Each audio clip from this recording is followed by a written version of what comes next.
Asante sana. Kwa jina naitwa Douglas Ambokile Kisunga. Ni mzaliwa na mkulia katika mkoa wangu huu wa Mbeya, na umri wangu kwa sasa nina miaka 72. Ni miongoni mwa watu wanaoishi na maambukizi ya virusi vya ukimwi. Miaka 39 ni miaka ambayo niliishi sikujifahamu kuwa nina maambukizi ya virusi vya ukimwi. Sikujifahamu. Nilikuwepo barabarani nikifanya kazi zangu za kawaida kama mwalimu. Na ilipofika mwaka 1993 Januari tarehe 31, mimi nimelazwa hospitali ya Kanda Mbeya. Jitihada za madaktari na wauguzi zilifanyika kwa kina kuokoa maisha yangu. Nashukuru nikiwa wodini nilipata ushauri wa kina juu ya swala zima la virusi vya ukimwi na ukimwi, na hata hatimaye nilikubaliana na mshauri na karuhusu damu yangu ichukuliwe ili nipimwe na baadaye nipate majibu yangu.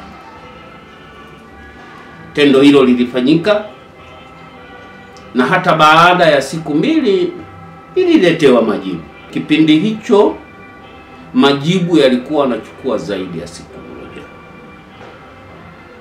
Baada ya siku 2 nilipopata majibu, nikiwa kitandani nilipatwa na mambo ya kimwili makuu manne.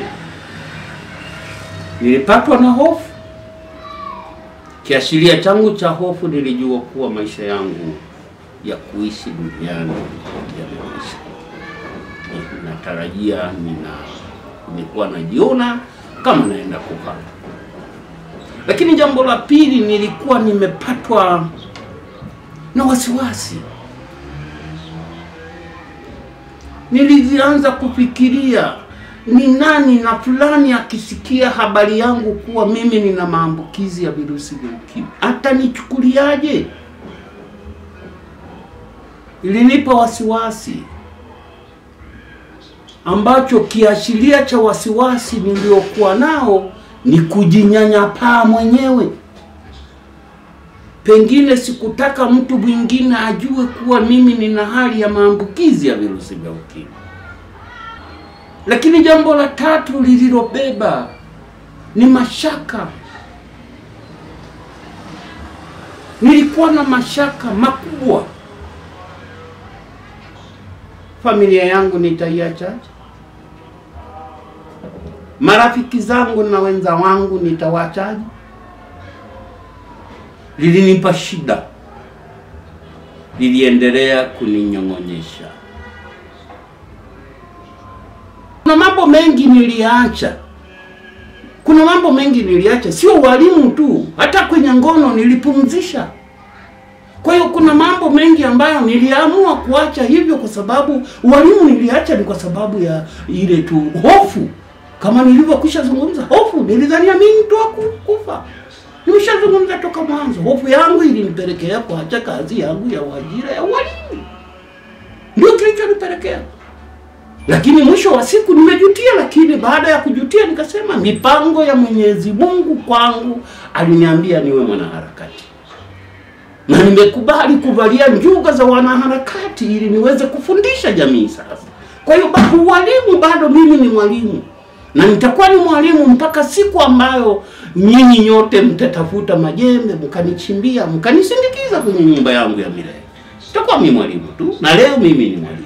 Sasa sifundishi 2 ongeza 2 kwa ubaoni, ila nafundisha 2 ongeza 2 kwenye masuala ya ukimwi. Mwisho wa siku, baada ya miaka yangu 2 ya mapambano ya kwangu mwenyewe binafsi nikiwa ndani, nilifikia mahali nikawaza kwamba ni heri nivunje ukimya niwe muwazi. Nilichukua hatua kwa hatua. Kwanza nilianza kuvunja ukimya kwenye familia yangu. Na hata hatimaye nilipoona kuwa nimefuzu mtihani kwenye ngazi ya familia, niliona ni heri pia jamii iweze kufahamu kuwa mimi nina maambukizi ya virusi vya ukimwi. Na hata ulipofika huo mwaka 1995 Mei 18, niliamua kujikita sasa kuwasaidia wadau mbalimbali wanaopambana na virusi vya ukimwi na ukimwi kwa ujumla wake. Limekuwa ni shirika lisilokuwa la kiserikali, ni mashirika ya kitaifa, ni serikali yangu ya Jamhuri ya Muungano. Nilikubali kuwa mwanaharakati wa kupambana dhidi ya virusi vya ukimwi. Nashukuru kuwa baada ya maamuzi ya kuwa mwanaharakati nilipata nguvu za aina yake zilizonisaidia mimi sasa kuanza kupambana na kuisaidia serikali yangu katika mapambano dhidi ya virusi vya ukimwi. Ni kipindi ambacho nilijijua kuwa nina maambukizi ya virusi vya ukimwi, lakini nilikuwa bado sijaanza dawa. Takriban miaka yangu 16 niliishi nikiwa na maambukizi ya virusi vya ukimwi, lakini nilikuwa bado sijaanza dawa. Ni mwanaharakati, ninafuata masharti yote. Miaka yangu yote 16 ninajitambua kuwa nina maambukizi, lakini bado sijaanza kutumia dawa. Miaka 16 ninayagawanya katika maeneo makuu mawili. Nilipokuwa ninagundulika mwaka 1993, dawa zilikuwa hazipo. Ukipiga mahesabu mwaka 2007 ndipo nilipofikia vigezo vya kuanzishiwa dawa, na dawa zimefika. Kigezo CD4 zangu zilikuwa zimeshuka, nikawa nimeingia kwenye kigezo cha kutumia dawa. Katika kipindi hiki niliendelea kushirikiana na serikali yangu ya Jamhuri ya Muungano wa Tanzania pamoja na mashirika yasiyokuwa ya kiserikali ya ndani na nje na jamii kwa jumla katika mapambano haya. Nilishirikiana na shirika linaloitwa MMRC, Mbeya Medical Research Center, kituo cha utafiti wa dawa na magonjwa kilichopo ndani ya hospitali ya rufaa. Na ndiko nilikopata uelewa zaidi dunia inasema nini kuhusu mapambano. Ndiko pia nilikopata ujuzi zaidi kuhusu watu duniani, watu wanapataje chanjo, watu wanapataje dawa. Wamediliki kunipeleka katika nchi mbalimbali duniani, nimeenda kujifunza duniani, nimerudi, nipo na ninatumika. Nashukuru sana kwamba MMRC ni kama mwalimu wangu kidunia. Sasa maisha yangu yamekuwa hivyo, na nimekubali kuwa mwanaharakati. Kuwe na jua, kuwe na mvua, kuwe ni giza, kuwe ni mwanga, nitaendelea kushirikiana na serikali yangu pamoja na wadau na jamii yote kwa jumla inayonizunguka, na ambayo pengine ikinitaka mahali pengine tukashirikiana, niko tayari kwenda kushirikiana nao, ili mradi tu tufike kwenye malengo, kwamba ifikapo pengine katika matazamio ya dunia chini ya shirika la WHO na Tanzania yangu kulizia kwamba ukifika mwaka 2030 tuone hii ukimwi unakuwa kama ni hadithi. Tuna miaka 5 huko kujibu kauli yetu ya kuona kwamba hili liwe ni kama historia. Ningependa sana kwamba mwananchi yeyote yule anayejifahamu kwamba ni mwanadamu aliye na umri na anayezifahamu njia za maambukizi ya virusi vya ukimwi ni hizi. Hatutakiwi kuziangalia njia za maambukizi sasa. Tunatakiwa kutazama, kila mtu atazame kwa moyo wake kujua, je, mimi nina maambukizi? Haina sababu ya kujiangalia unatembea vipi. Usijiangalia haiba yako ikoje. Hapana, umefika kwa kila mtu ajaribu kujua kuwa hali ya afya yake ikoje kuhusu virusi vya ukimwi. Kila mtu awe na mwitikio wake, ili mwisho wa siku aende kwenye kituo apime, ajue afya yake. Kule ndiko tutakako kujua majibu. Usijiangalie sijui kidevu chako, kitambi chako, au namna gani unacheza, unatembea. Hata mimi natembea niko barabara, lakini na kirusi. Sasa tutakapokwenda kwenye vyumba vya upimaji, kuna matokeo mawili.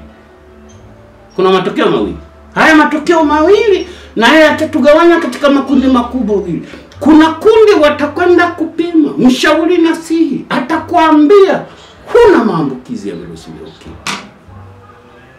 Ukiambiwa kuwa huna maambukizi ya virusi vya ukimwi, usipandishe bendera ya shangwe. Jiwekee mipango mikakati kwa ajili ya maisha ya baadaye. Ishi bila kuwa na maambukizi, wewe usiye na maambukizi. Kuwa na tabia ya kurudi kupima.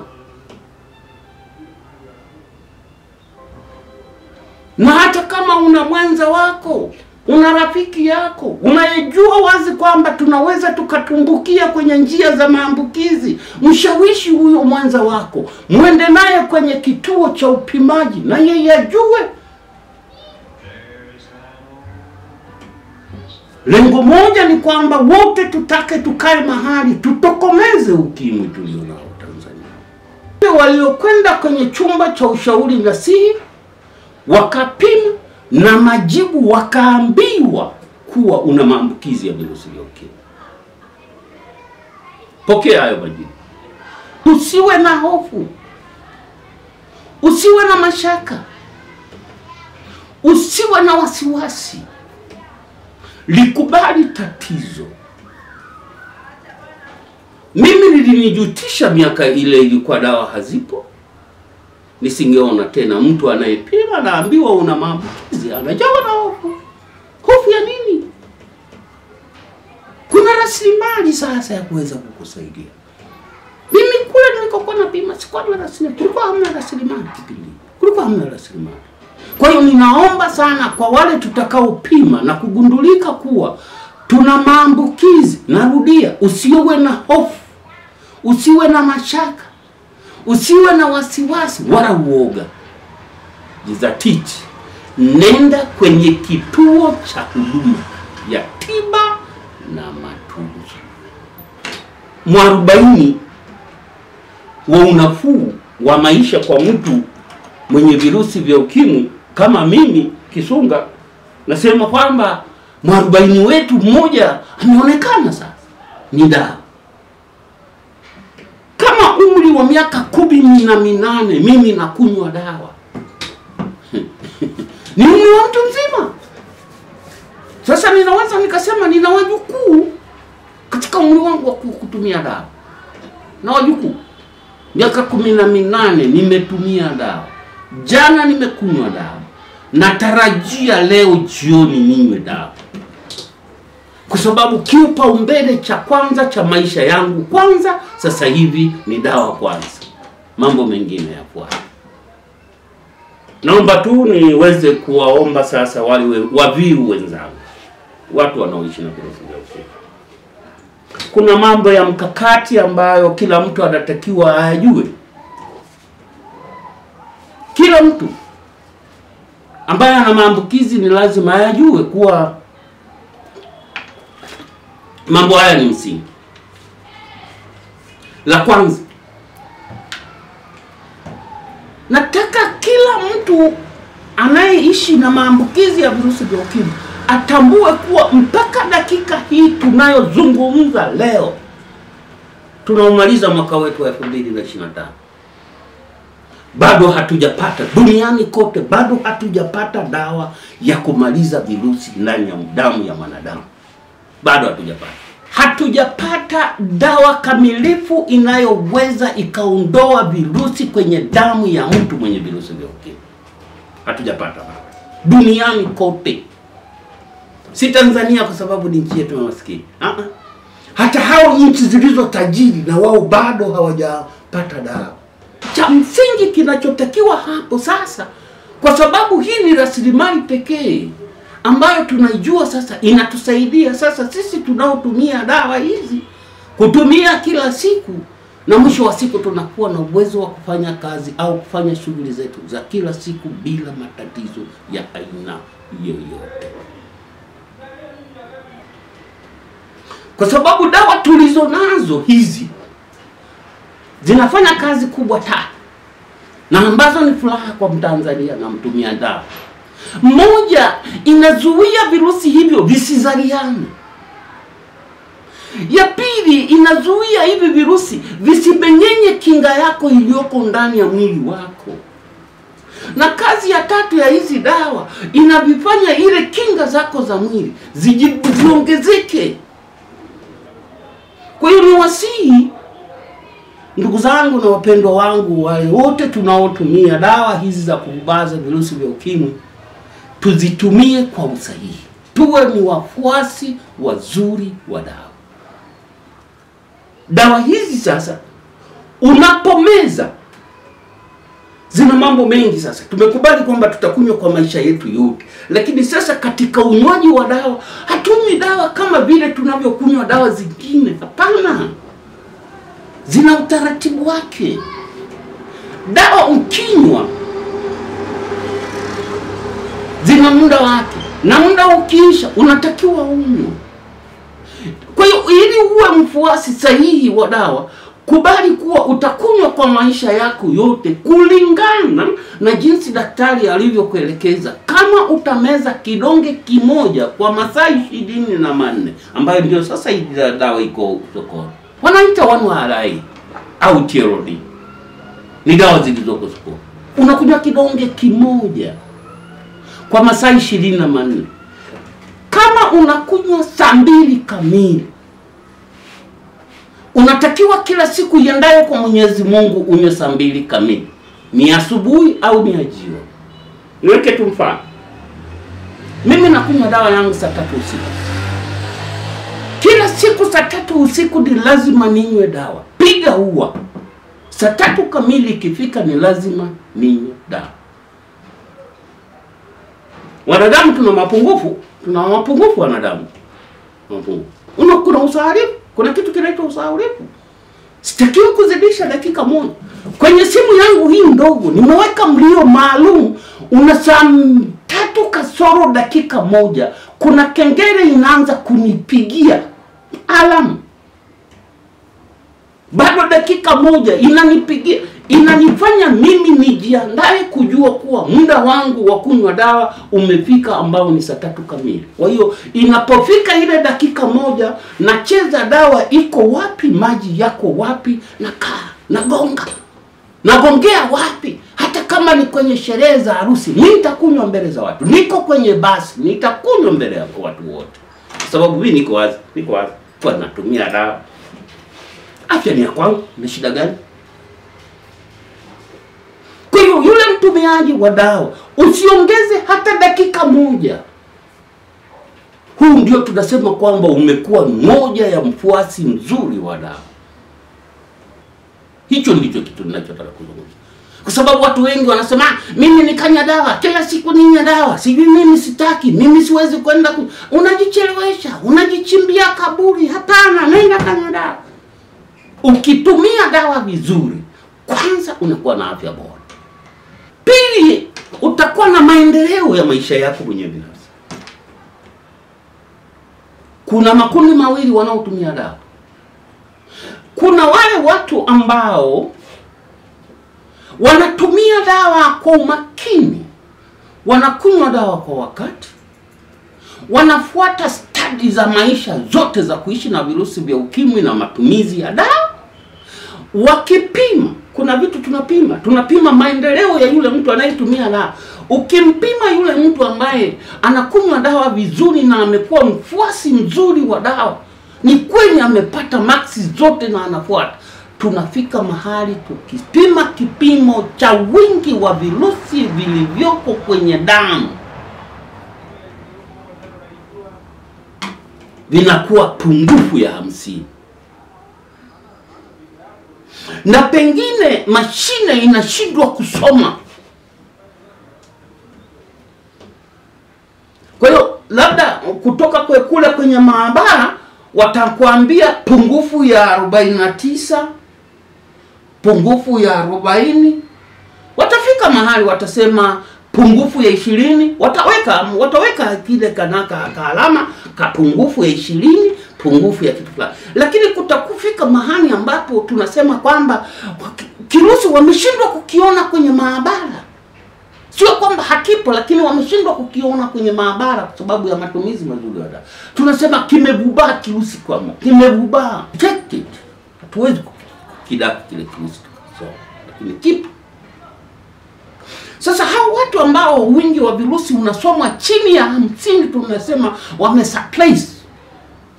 Huyu mtu atakienda kuchufu, anataka kupata watoto na mwenzake yuko hivyo au mwenzake hana maambukizi, hawezi kumwambukiza, hamwambukizi huyo mtu. Kwa hiyo kwa mtu yoyote Mtanzania, mtu mwenye anayetumia dawa, mwenye virusi vya ukimwi, tunatarajia kuona kwamba watu wote wanaotumia dawa virusi vyao visomwe pungufu ya 50. Na vikisomwa pungufu ya 50 na pengine vimebubaa kabisa, hana uwezekano wa kumwambukiza mwenzie. Hili lieleweke kabisa. Hapo mimi ndipo ninapojivunia kuwa waviu wote, watumiaji wote wa dawa, tupigane, tulivalie njuga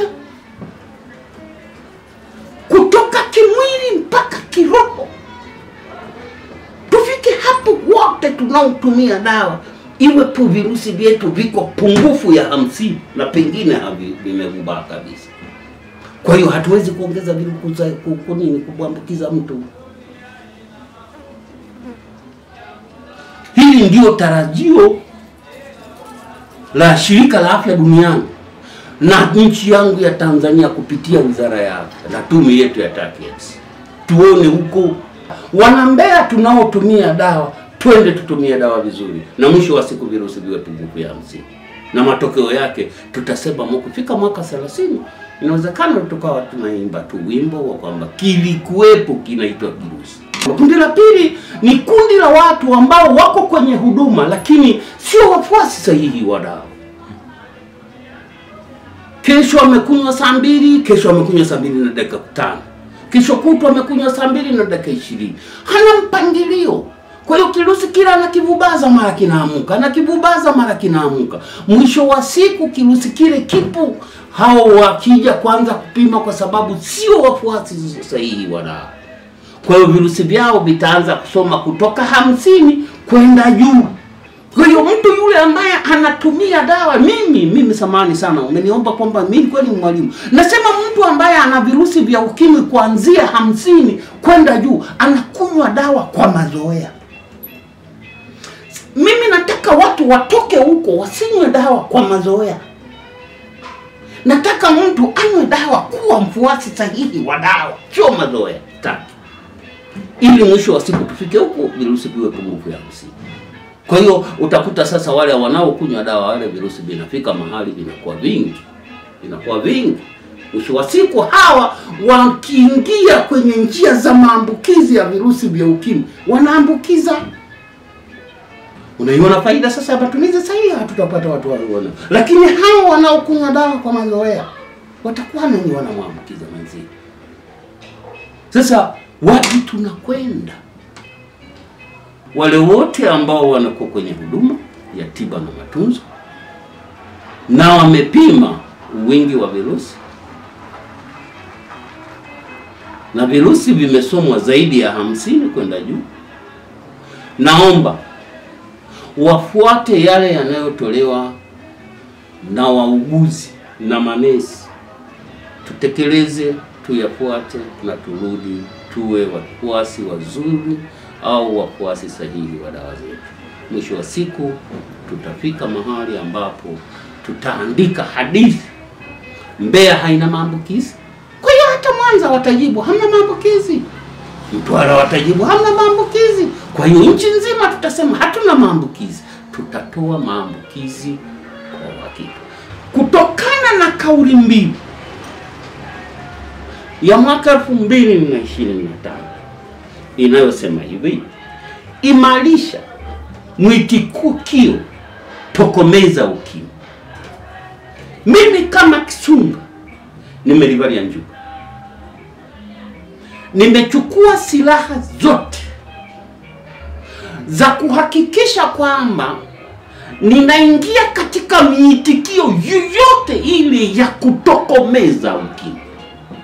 Na ninaomba Watanzania wenzangu na zaidi mabaraza ya watu wanaoishi na virusi vya ukimwi ngazi ya kata, wilaya na taifa na kofa, njoo tuungane pamoja, tuimarishe mwitikio, na mwisho wa siku ikiwa ndio jahazi letu la kusafiri kwenda mbele, virusi vya ukimwi itakuwa ni hadithi.